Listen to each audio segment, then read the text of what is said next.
네, 오늘은 3월의 마지막 주일입니다. 우리가 마지막 주일마다 보던 말씀이 있었죠. 욥기를 계속 보고 있었는데 1월과 2월은 십계명 말씀을 나누면서 잠시 멈추었습니다.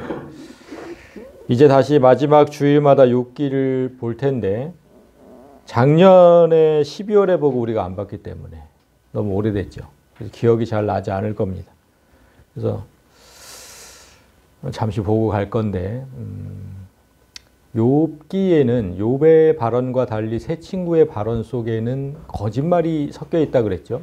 그래서 우리가 욥기를 통해서 진리와 거짓을 구별하는 그런 훈련을 하자고 했는데 우리가 12월 마지막에 봤던 욥기 15장이죠. 15장에는 엘리바스의 두 번째 거짓말이 있었습니다. 엘리바스의 두 번째 진술이었기 때문에 두 번째 거짓말이라고 한 겁니다. 어떤 거짓말이 있었느냐? 15장 20절을 보면 그 말에 이르기를 악인은 그의 일평생의 고통을 당하며 포악자의 횟수는 정해졌으므로, 여기서 그 말에 이르기를 하나님 말씀이 아닙니다. 앞뒤 문맥을 보시면 이 엘리바스가 그 전통 그러니까 조상 대대로 내려오던 전통적인 현재 학교를 다녔다. 이런 구절이 있어요. 아무나 들어올 수 없는 소수 정예 학원. 거기서 나는 오랫동안 수학을 했다. 이렇게 자랑을 했죠. 욥한테. 지금 거기서 배운 거 얘기하는 겁니다. 그 말에 이르기를. 악인은 그의 일평생의 고통을 당하며 포악자의 횟수는 정해졌다. 이게 지금 그래서 세상의 학문으로는 진리를 알 수가 없는 거예요. 지금 세상에서 배운 학문이거든요, 이게. 이건 지금 거짓말이거든요. 절대로 세상의 학문으로는 진리를 알 수가 없어요. 악인은 이 땅에서 고통받지도 않고 정죄당하지도 않고 심판당하지도 않습니다. 그들이 그런 심판을 받는 때는 예수 그리스도께서 다시 오시는 날, 인류의 마지막 날, 그날입니다. 그날 다 받는 거예요. 그들이 이 땅에서 고통받지 않는 이유는 지금 이 세상은 그들의 압이 마귀의 손에 있기 때문입니다. 우리가 그때도 이제 그래서 이 말씀을 봤어요. 마귀가 예수님께 당당히 했던 말을. 자, 누가복음 4장 5절 6절을 보면 마귀가 예수를 이끌고 올라가서 순식간에 천하만국을 보이며 이르되 이 모든 권위와 그 영광을 내가 네게 주리라. 이것은 하나님께서 내게 넘겨준 것이므로 내가 원하는 자에게 줄 수 있다. 이렇게 당당하게 얘기했죠. 그러니까 아담이 선악과를 따먹고 나서 타락한 이후에 하나님은 이 세상을 마귀에게 넘겨주셨죠. 예수께서 다시 오시기 전까지 그래서 이 세상은 마귀의 소유이기 때문에 이 땅에서 평안을 누리고 잘 사는 건 당연히 악인들, 마귀의 자녀들입니다. 어쩔 수가 없어요. 그래서 엘리바스의 진술은 거짓이다. 우리가 이렇게 얘기를 했습니다. 욥도 이 사실을 너무 잘 알아요. 욥이 12장에서 했던 말을 잠시 보면 내가 하나님을 부르면 그분께서 내게 대답하시는데 뭡니까? 하나님과 정말 친밀한 관계라는 거죠. 그런 내가 이웃에게 웃음거리가 되었다. 의롭고 온전한 자, 의인이죠. 의인이 조롱거리가 되었다는 거예요. 이 세상에서. 그리고 악인은 강도의 장막은 형통하고 하나님을 진노하게 하는 자는 평안하다. 왜냐하면 하나님이 그의 손에 후히 주셨기 때문이다. 하나님께서 악인에게 후히 주셨다는 뜻은 마귀를 통해 주셨다는 거예요. 지금 마귀 손아귀에 있으니까. 그러니까 마귀가 지금 하나님의 도구 역할을 하는 거죠. 하나님은 인간들이 자신을 알 수 있도록 세상 곳곳에 자연 계시를 두셨다고 했어요. 이건 누구든지 알아볼 수 있도록, 하나님을 알아볼 수 있도록 다 두셨어요. 그리고 인간의 마음속에는 신을 찾는 신앙심, 한 사람도 빼놓지 않고 다 있어요. 신을 찾는 그 마음이. 그런데도 애써 신을 부정하고 하나님을 모른 채하고 하나님을 두려워하지 않는 사람들에게, 그런 사람들에게 하나님은 이 세상 물질을 풍성하게 해주셨다. 왜 그러실까?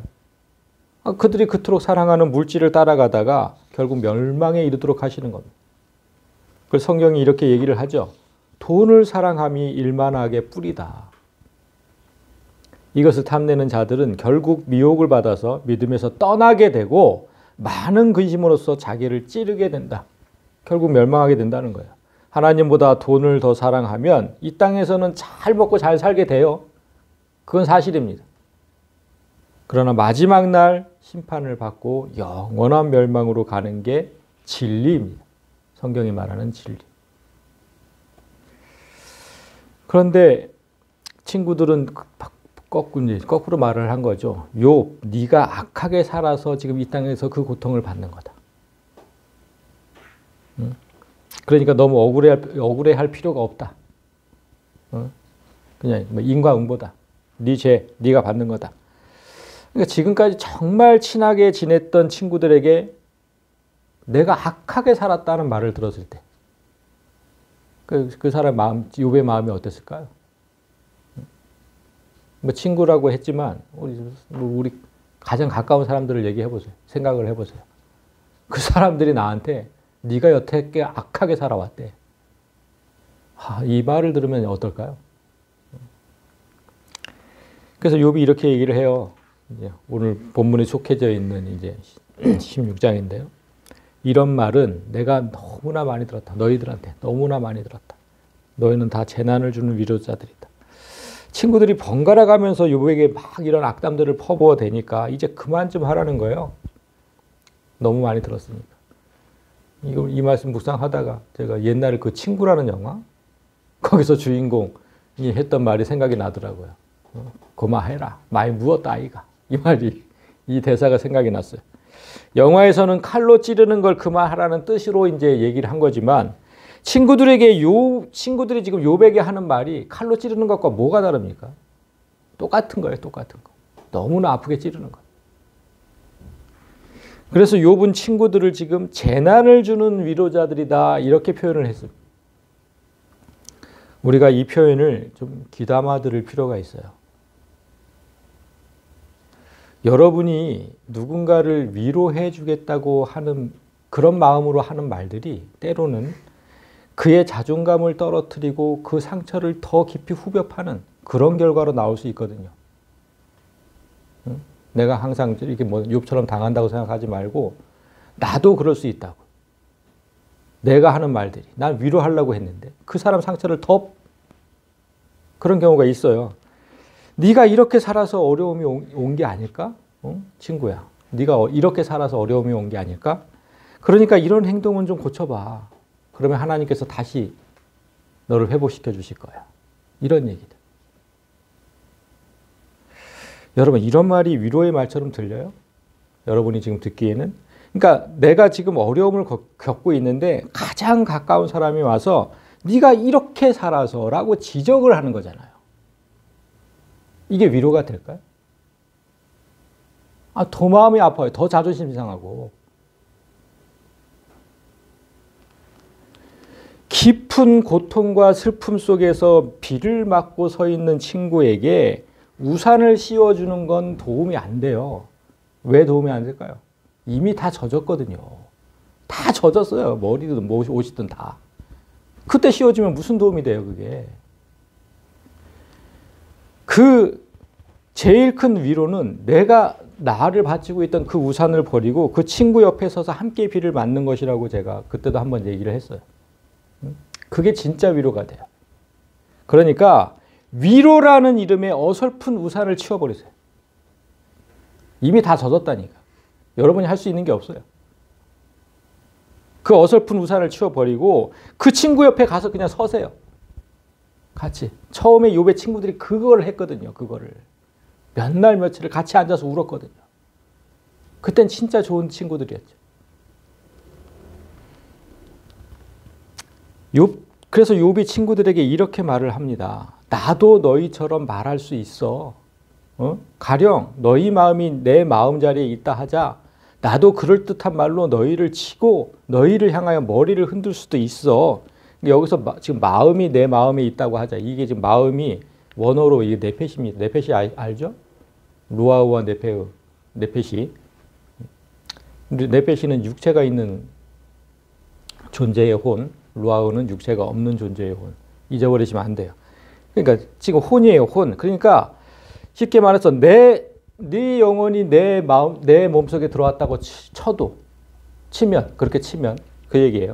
네 영혼이 내 몸속에 들어왔다. 그러면 나도 그럴듯한 말로 너희를 위로하겠지. 너희랑 똑같이. 어? 그걸 위로랍시고 그리고 찌릿하면서 머리를 흔들겠지.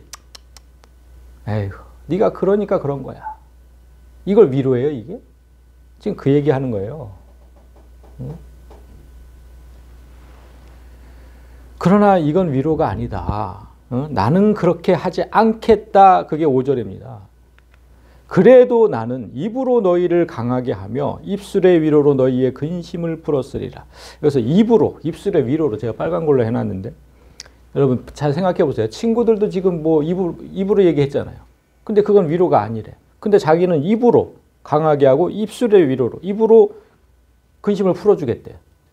아니 같은 말인데 어떻게 하면 이렇게 할 수 있을까요? 같은 말인데.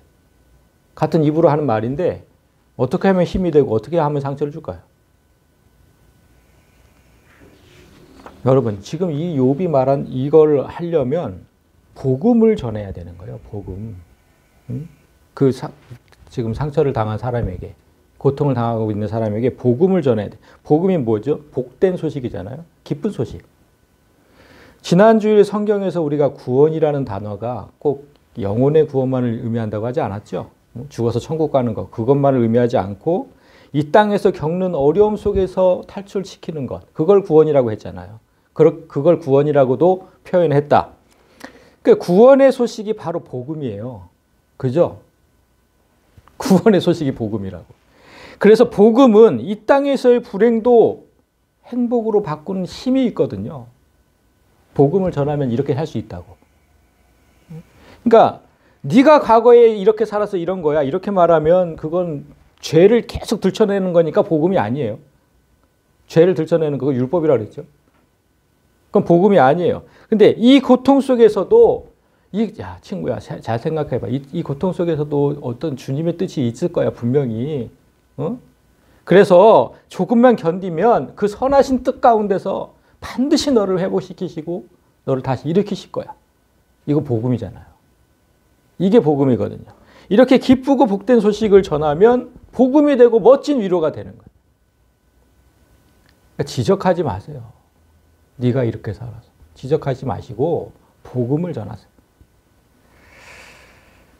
친구들에게 이런 서운함을 표시한 욥이 이제 하나님께 시선을 돌려요. 뭐 친구들 문제는 친구들 문제고 이제 하나님께 시선을 돌립니다. 욥이 하나님께 궁금한 건 단 하나입니다. 이 땅에서 악인이 형통하게 살고 의인이 고통을 받는다는 건 아까 욥이 고백한 대로 잘 알아요. 그런데 의인이 잘 먹고 잘 사는 것까지는 바라지 않아도 그건 바라지 않아요. 우리도 그렇지요. 잘 먹고 잘 사는 것까지는 바라진 않아요. 그런데 왜 꼭 고통을 받아야 되는 거냐? 이게 궁금한 거예요, 욥도. 아니 못 살아도 돼요. 근데 꼭 고통을 이렇게 물질 뭐 고통만 있습니까? 그거 아니잖아요. 우리 사람이 주는 고통이 얼마나 큰데요. 왜 의인이 고통을 받아야 하느냐? 없이 살면서도 좀 평안하게 살 수는 없냐? 이게 하나님께 궁금한 겁니다. 그래서 6절을 보시면 내가 말하여도 내 근심이 풀리지 않고 잠잠하여도 내 아픔이 줄어들지 않으리라. 하나님을 향해 외쳐도 내가 말하여도 이게 안 풀려요. 이 의문이 안 풀린다고. 왜 내가 고통을 받아야 되는지, 고난을 받아야 되는지. 그리고 친구들이 그냥 좀 입 좀 닥치고 잠자고 있으라고 하도 얘기를 해서 내가 그렇게 잠잠해도 그래도 똑같아. 내 아픔은 줄어들지 않아. 이 정신적인 고통은. 하나님에게는 어떤 대답도 없거든요. 아무리 묻고 물어도. 그래서 욥이 지금부터 이제 하나님을 부르는 호칭을 잘 보시면 욥의 심정이 고스란히 드러납니다. 자, 7절, 8절은 주께서라는 단어를 써요. 주께서 나를 피로하게 하시고 나의 온 집안을 패망하게 하셨나이다. 주께서 나를 시들게 하셨으니 그것은 곧 나를 대적하는 증거가 됩니다. 하나님께서 나를 대적하신다. 근데 여기서 주께서라는 2인칭 단어를 썼죠. 사람이 고통 가운데 하나님을 찾다 보면 처음에는 이렇게 주님이라는 2인칭으로 직접 불러요. 직접. 주님! 도대체 저한테 왜 이러십니까? 하나님! 이게 2인칭이거든요. 직접 부르는 거. 저를 좀 도와주세요. 이렇게 직접 불러요. 그런데 묻고 또 물어도 하나님께 기도하고 또 기도해도 아무런 응답이 없으면 그땐 하나님을 부르는 호칭이 이렇게 달라집니다. 그는 이렇게 달라져요. 3인칭이죠. 그는 진노하사 나를 찢고 적대시하시며 나를 향하여 이를 갈고 원수가 되어 날카로운 눈초리로 나를 보시고 내가 평안했는데 예전에는 그가 나를 꺾으시며 내 목을 잡아 나를 부서뜨리시며 나를 세워 관역을 삼으시고 그의 화살들이 사방에서 날아와 사정없이 나를 쏘므로 그는 내 콩팥들을 꿰뚫고 그는 내 쓸개가 땅에 흘러나오게 하시는구나. 그가 나를 치고 다시 치며 용사같이 내게 달려드시니. 2인칭은 가깝고도 친밀하게 느껴져요. 주님, 아버지, 하나님, 가깝고 친밀하게. 그러나 이 3인칭은 이제 나와는 상관없는 아주 먼 관계처럼 느껴지거든요. 여러분 이런 경험 있으세요? 그라고 부르신 적 있어요? 하나님을? 저는 정말 많은데.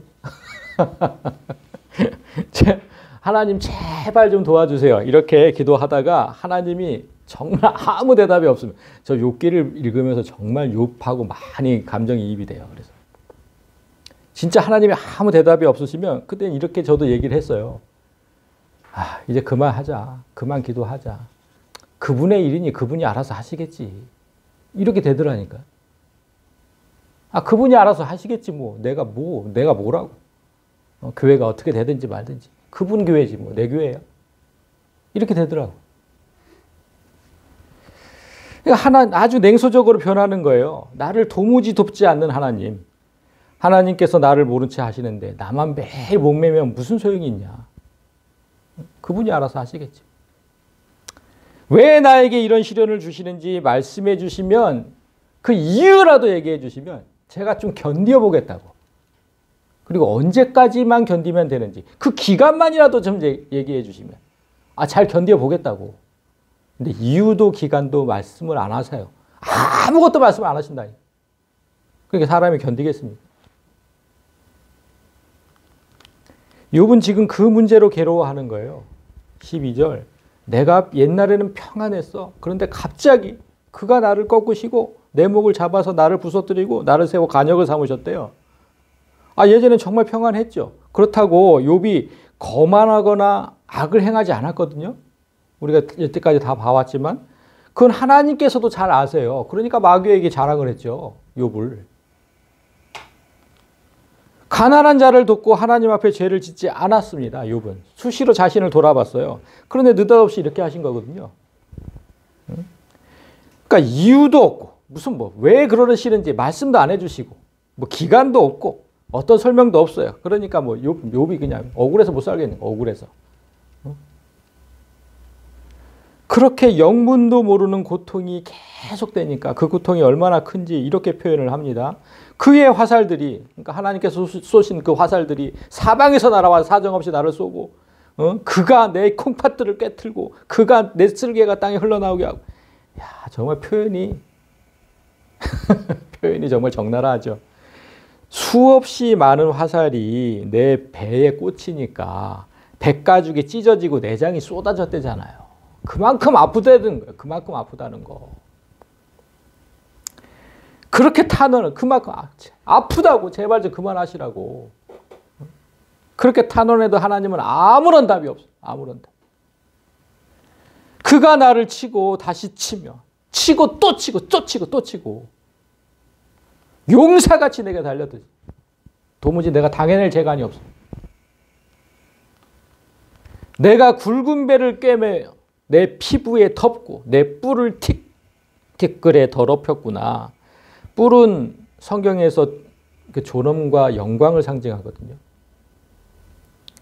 하나님께서 치시니까 육체는 찢어져서 헝겊으로 이게 싸맸고 배, 헝겊으로 꿰매서 내 피부에 응? 육체가 찢어졌으니까 그렇게 싸맸고 내 체면과 영광은 지금 땅바닥에 떨어졌다는 거예요.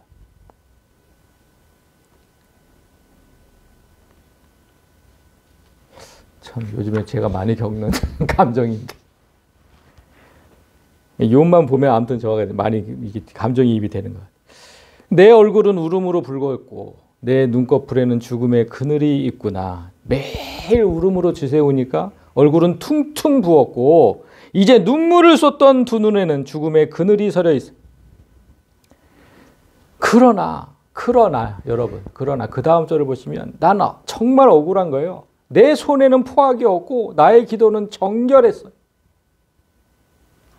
나 정말 억울해요. 아무리 생각해도 내 손으로 악을 행한 일이 없고 내 기도는 항상 진실했거든요. 하나님 앞에 한치의 거짓도 없이 나는 항상 진실했어. 기도가 정결했다는 그거예요. 하나님 앞에 대화잖아요. 하나님 앞에 거짓을 구한 적이 없어요, 나는. 그 욥이 궁금한 게 이거예요. 악을 행하지도 않고 하나님 앞에 진실하게 살았는데 도대체 고난이 내게 주는 의미는 뭐냐는 거예요.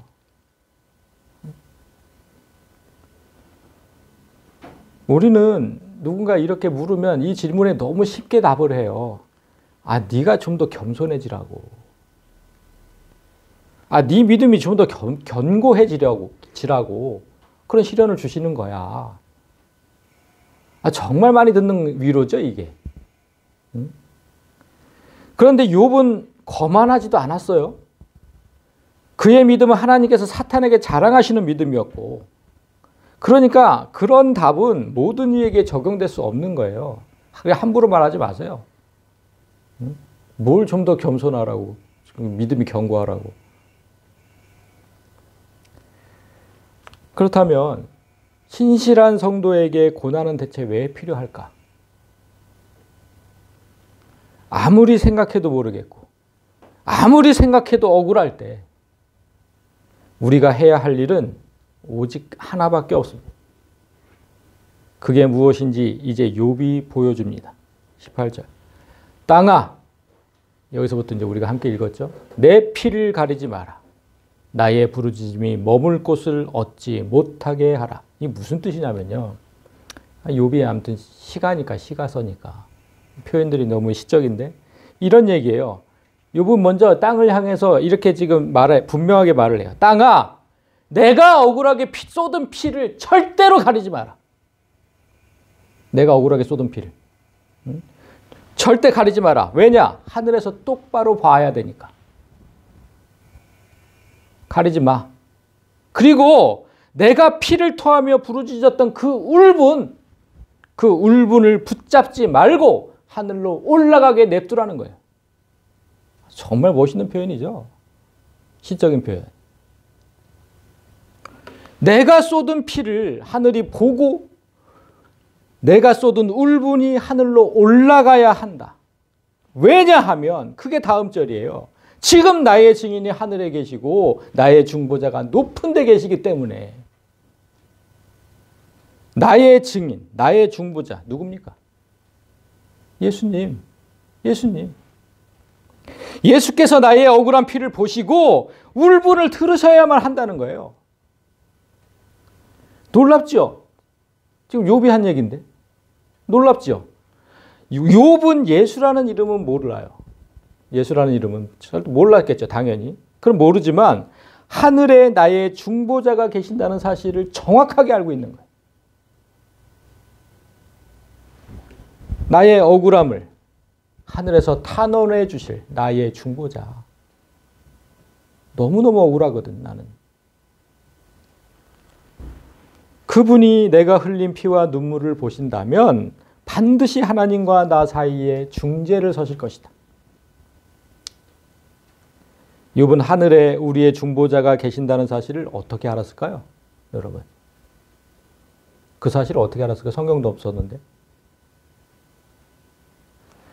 우리가 조금만 기억을 더듬어 보면 욥이 이런 사실을 안다는 게 그렇게 놀랍지만은 않아요. 왜냐하면 욥이 그 성경에도 없었던 시절의 사람, 지금으로부터 4,000년 전에 살던 사람인데 그 사람이 죽은 이에 어떻게 되는지도 정확하게 알고 있었잖아요. 우리가 그 얘기를 그때 다 들었었죠.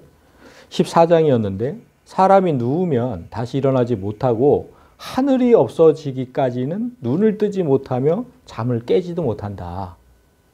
응? 죽었다는 걸 잠을 잔다고 이제 표현을 하는 거죠. 그러니까 하늘이 없어지기 전에는 죽은 사람이 절대로 일어나지 못한다. 이제 그렇게 얘기한 거예요. 이 말을 바꿔서 말하면 이 세상이 끝나면, 하늘이 없어지는 게 이제 이 세상이 끝나는 날이니까, 이 세상이 끝나면 다시 살아난다는 거잖아요. 응? 그때 부활이 일어날 것이다. 이 사실을 알고 있는 것도 놀라운데 그 마지막 날 일어날 예수의 재림 그리고 육체의 부활까지도 정확하게 알고 있었거든요. 이제 앞으로 이거는 뭐 19장이니까 앞으로 볼 건데 내가 알거니와 내 구속자께서 살아 계시고 또 마지막 날에 그분께서 땅 위에 서시리라. 지상재림 분명하게 얘기하죠. 그리고 벌레들이 이 몸을 멸할지라도 내가 여전히 내 육체 안에서 하나님을 보리라. 시체는 다 벌레들이 먹어서 없어지잖아요. 그런데 육체 안에서 내가 하나님을 보는데 육체의 부활을 얘기하는 거예요. 응? 내 콩팥이 소멸될지라도 다 썩어서 없어졌죠. 그런데 내가 직접 그분을 보리니 다른 게 아니라 내 눈이 분명하게 다시 육체가 부활한다는 걸 얘기하는 거예요. 참 놀라운 거예요. 이런 비밀을 모두 아는 욥이 그리스도께서 하늘에 계신다는 정보, 그 정도는 정말 아무것도 아니죠. 그런 놀라운 일이 아니에요. 이렇게 욥은 성경이 없던 시절에 다른 사람은 알지 못하는 하늘의 비밀을 모두 알고 있어요. 욥기를 보면 진짜 놀랍다니까. 그럼 모두 알고 있어요. 욥의 친구들은 우리가 초반에 얘기했지만 전통 깊은 현대학교에서 교육받았다고 자랑했잖아요. 근데 욥은 성령께서 주신 지혜로, 뭐 학교에 다닌 게 아니니까 오직 성령이 주신 지혜로 이 모든 하늘의 비밀을 깨달은 거예요. 그러니까 여러분도 세상의 교육 과정을 부러워할 필요가 없어요. 그건 정말 막 그냥 뭐 세상에서 그 석박사 딴 거 그거 주보에다 올려놓은 거 보면 정말 마음에 안 드는데 그거 부러워할 필요 하나도 없어요. 비록 가방끈은 짧아도 세상의 석박사들도 모르는 하늘의 비밀을 나는 알 수 있거든요. 그게 진짜 중요한 거잖아요, 여러분. 그게 제일 중요한 거잖아요. 성령의 지혜를 구하세요. 욥처럼 성령의 지혜를 구하면 누구에게든지 후하게 주신다고 야고보서 1장에서 분명하게 말씀하세요. 너희 중에 누구든지, 뭐 가리지 않아요. 그냥 누구든지 그 하늘의 비밀을 아는 그 지혜가 부족하거든 모든 사람에게 후히 주시고 꾸짖지 아니하시는 하나님께 구하라고. 하나님께. 그리하면 주시리라. 오늘날 사이비 목사들에게 속아서 인생을 망치는 사람들 보면 이 하나님께 지혜를 구하지 않은 거.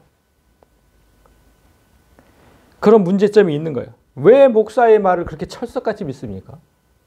목사가 하나님입니까? 그 목사가 어떤 목사인지 구분하는 것도 성령의 지혜가 있어야 가능한 거예요. 그런데 그 중요한 걸 구하지 않는 거예요.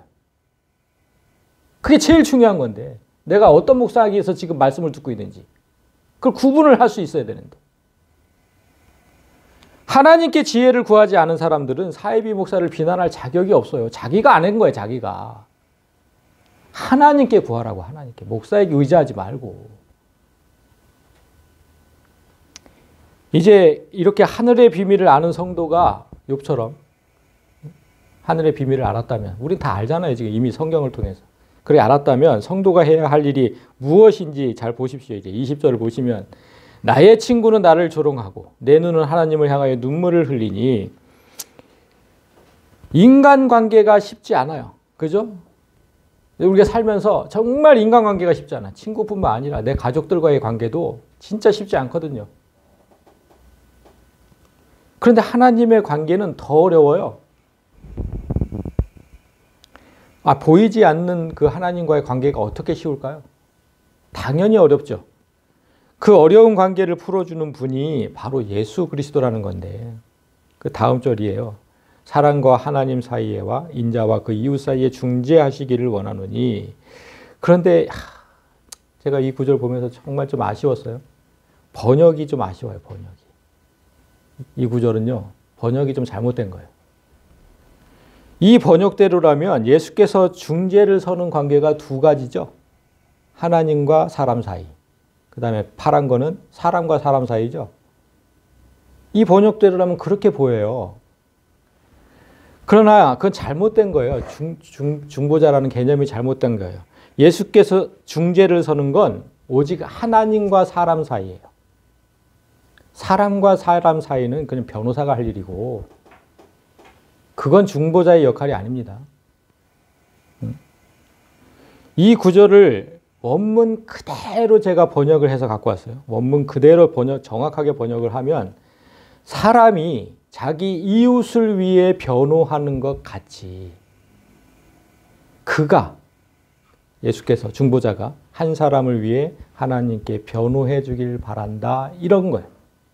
이게 정확한 번역이에요. 그래서 그리스도의 사역을 오해하시면 안 돼요.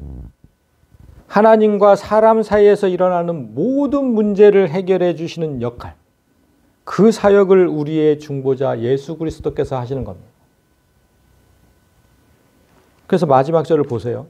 수년이 지나면 나는 돌아오지 못할 길로 갈 것임이니라. 사람은 누구나 몇 년 후에는 다 돌아오지 못할 길로 가죠. 그런데 욥이 마지막에 이 말을 왜 했을까요? 중보자 이런 얘기 하다가 마지막 절에 이 얘기는 왜 했을까요? 그리스도의 중재는 반드시 사람이 죽기 전에 있어야 한다는 거예요. 이게 진짜 중요한 얘기입니다. 저 하늘에서 중재하고 계시는데 그건 내가 이 땅에 살아있을 때만 의미가 있는 거예요. 죽고 나서는 죽은 사람에게 그리스도의 중재는 아무 의미가 없습니다. 그러니까 이게 정말 중요한 얘기인데 우리는 반드시 죽기 전에 나에게 죄가 없다는 그리스도의 변호를 통해서 변호하시는 거예요. 하나님 앞에 딱 서가지고. 얘 죄 없어요. 그래서 확정 판결을 받아야 돼요. 내가 의인이라는. 내가 살아있을 때. 그런 절차를 성경이 에베소서에 보면 이렇게 표현을 해요. 예수 안에서, 예수께서 변호하시니까 예수 안에서 너희가 진리의 말씀 곧 구원의 복음을 듣고 또한 믿어서 약속의 성령으로 인치심을 받았다. 그러니까 예수 안에 있는 사람이 복음을 듣고 믿으면 성령의 도장이 확 찍히는 거예요. 인치심, 확정 판결. 너는 의롭다. 욥이 그토록 바라는 지금 나는 죄가 없다는 확정 판결의 도장.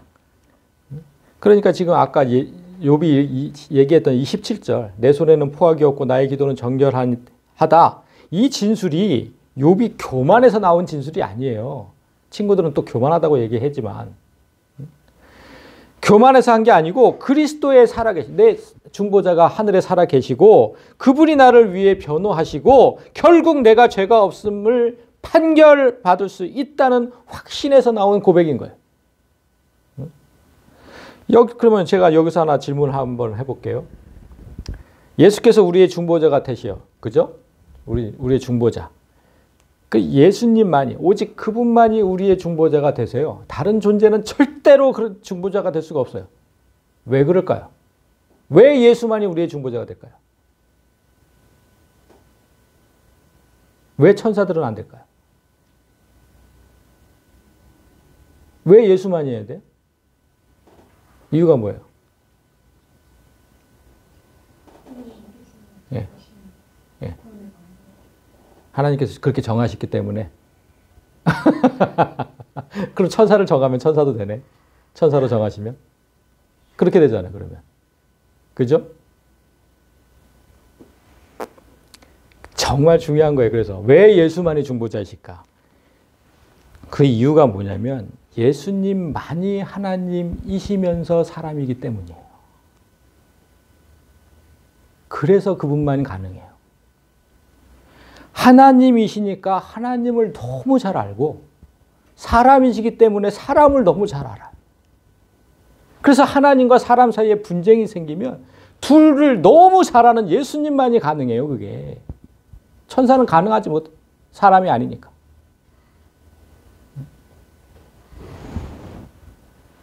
욥이 지금 억울해하는 게 뭐였어요? 나는 의인이다. 나는. 응? 확정 판결을 받았어요. 그걸 알아요. 그래서 뭐 내 기도는 정결하고 막 그렇게 얘기한 거예요. 그런데 왜 이런 교훈을 받아야 됩니까? 이 의인이 지금 이게 제일 궁금했던 거잖아요. 여러분, 이 질문에 우리도 똑같이 고개가 끄덕여져요. 아니, 뭐 잘 먹고 잘 사는 것까지는 바라지 않아요, 하나님. 왜 이렇게 고통을 당해야 되냐고 도대체.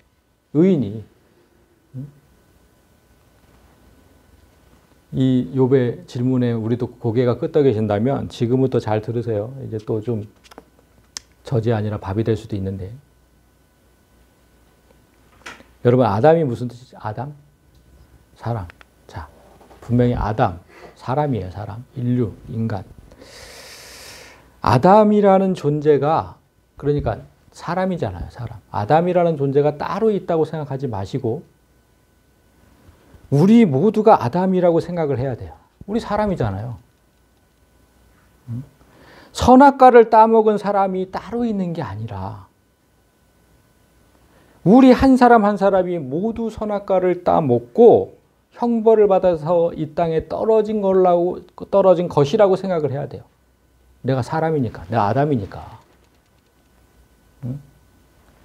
선악과를 따먹은 아담을 나라고 생각하지 않고 또 그 아담의 죄를 위해서 두 번째 아담으로 오신 예수를 나라고 생각하지 않으면 성경의 어떤 진리도 깨달을 수 없어요.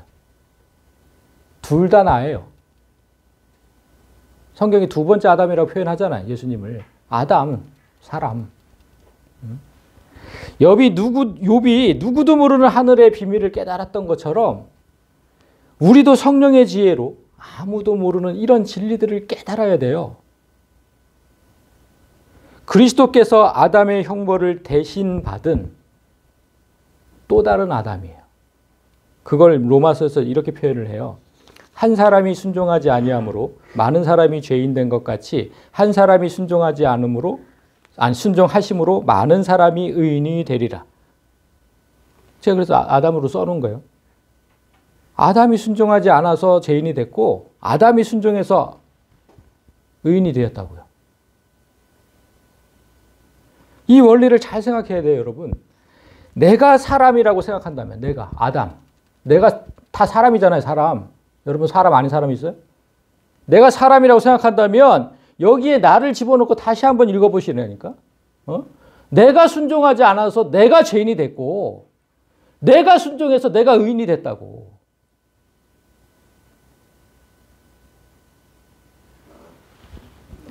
성도들이요, 첫 번째 아담은, 저 파란색 아담은 잘 자기에게 이입을 해요. 그래서 원죄라는 것도 성도들이 원죄라는 것도 인정을 하고, 그래서 내가 태어날 때부터 죄인이라는 것도 다 인정을 해. 저 첫 번째 건 잘 나한테 갖다 댄다니까요.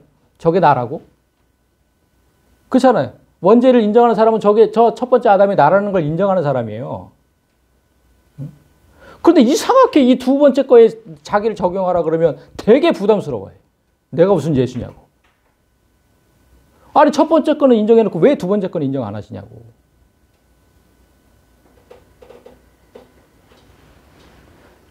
앞에 아담이 나에게 이입됐다면, 거기까지 정말 이입이 된다면 둘째 아담도 나에게 이입이 되어야 돼요. 이 원리만 잘 깨달으면 욥이 그토록 알고 싶어 했던 의인이 이 땅에서 고통을 받는 이유가 설명이 돼요.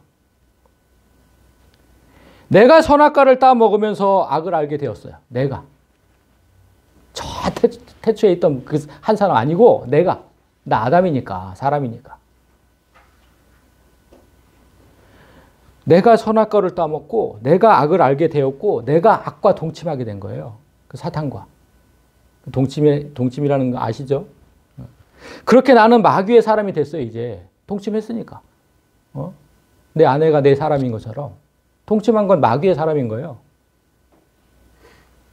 그 후 나는 또 다른 아담이 되어서 그 죗값을 치른 거예요. 그 후에. 내가 마귀한테 그렇게 마귀 사람이 됐지만 죄값을 치르고 나서 그 얘기를 갈라디아서 2장 20절에 얘기를 한 거예요. 내가 그리스도와 함께 십자가에 못 박혔다고. 내가 두 번째 아담으로서 내가 두 번째 아담으로서 십자가에 못 박혔다고. 내가 죄값을 치렀다고 여러분. 그런즉 이제는 내가 사는 게 아니라 오직 내 안에 그리스도께서 사시는 것이라고. 두 번째 아담으로. 이제 내가 육체 가운데 사는 것은 나를 사랑하사 나를 위하여 자기 자신을 버리신 나 때문에 자기 자신을 버리신 하나님의 아들을 믿는 믿음 안에서 사는 것이다. 그러니까 내가 하나님의 아들이라는 것을 믿는 믿음 안에서 내가 하나님의 아들이라는 것을 믿는 믿음 안에서 그 뜻이거든요. 하나님의 아들 예수.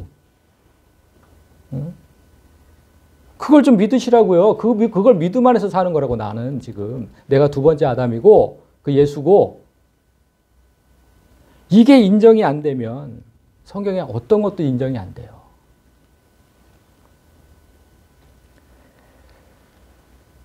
자, 생각해 보세요. 첫 번째 아담, 그 예수께서 받으신 고난과 십자가 죽음이 나와 상관없다고 생각한다면, 그건 예수님이 받으신 거고 나는 안 받았다. 이렇게 생각한다면 나를 두 번째 아담이라고 생각하지 않는 거죠? 아, 그러면 첫 번째 아담도 나와 상관없다고 생각해야죠. 그러면 난 죄인이 아닌 거죠. 처음부터. 아, 첫 번째 아담도 그 사람이지 왜 나냐고. 선악과 따먹은 게. 그럼 난 죄인이 아니라니까? 근데 난 죄인이라고 생각해, 성도들이. 앞뒤가 안 맞는 거예요, 여러분. 앞뒤가. 잘 좀 생각을 해보세요. 진짜 하나님에 대해서, 예수에 대해서 깊이 생각하지 않으면 아무것도 이해가 되지 않아요. 여러분이 지금 살면서 반드시 알아야 할 것은 내가 예전에는 하나님을 거역한 사람이었지만 지금은 하나님의 아들임을 믿는 그 믿음으로 살아야 되는 것이다. 응? 선악과 따먹은 거 여러분 기억 안 나시죠? 기억나세요? 안 나시죠?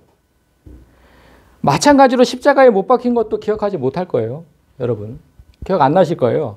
그런데 여러분 이게 하늘의 비밀인 거예요. 하늘의 비밀. 반드시 기억해내야만 돼요. 하나님께서 이 땅에 예수로 오신 이유, 하나님께서 성경이라는 걸 우리에게 주신 이유 무언가 같으세요? 이 땅에 떨어지면서 내가 모두 잊었던 기억을 다 되찾으라는 거예요. 되찾으라고. 그 기억을 되살리라고. 이 땅에 오면서 다 잊어버렸어요. 그 기억을. 응? 엄마 뱃속에서 응애하고 태어나면서 다 잊어버렸다고. 근데 언젠가 그 기억을 되찾아야 될 거 아니에요? 그래서 하나님이 예수님이라는 사람으로 오셔서 네가 어떤 존재였는지 다 보여줬어요. 어떻게 살아야 되는지도 보여줬고 네가 누군지 보여줬다고. 그리고 성경을 또 남겨주셨어. 네가 어떤 존재인지 잘 좀 기억해내라고. 그런데 맨날 나와 다른 존재로 생각해. 하나님은 그것 때문에 오셨는데.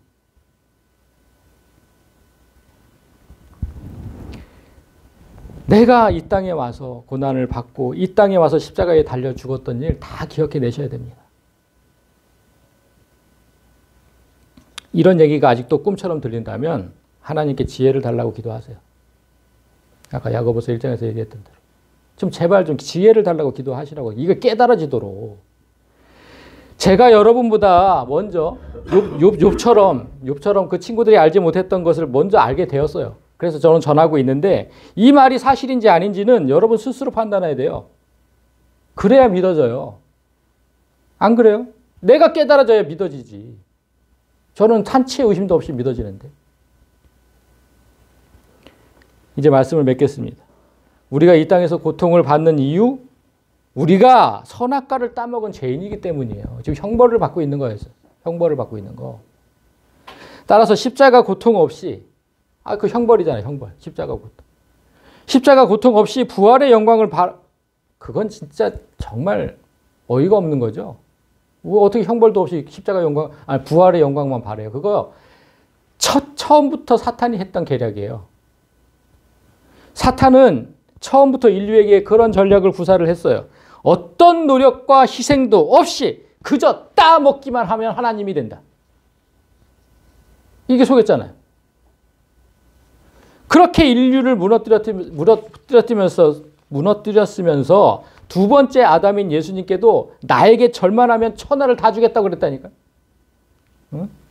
자, 마귀가 또 그를 데리고 지극히 높은 산으로 가서 천하 만국과 그 영광을 보여 이르되 내게 엎드려 경배하면 이 모든 것을 내게 주리라. 아, 첫 번째 아담에게 했던 것과 똑같은 방법이에요, 지금. 나와 동침하면 이거잖아요.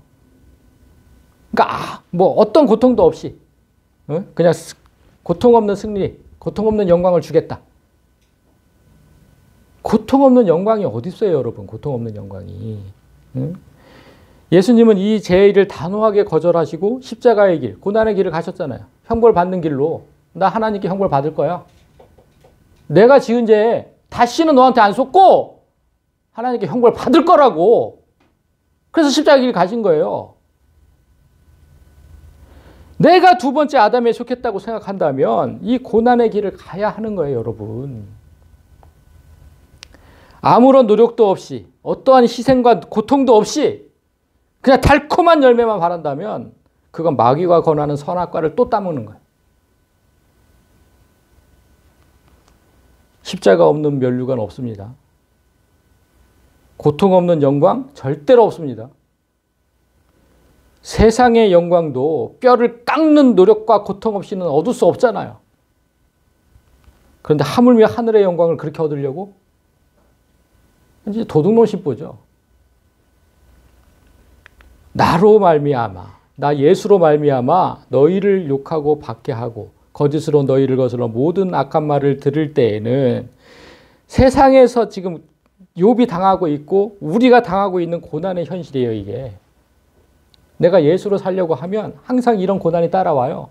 세상이 나를 욕을 하고 박해하고 또 가장 가까운 사람들이 나를 괴롭히고.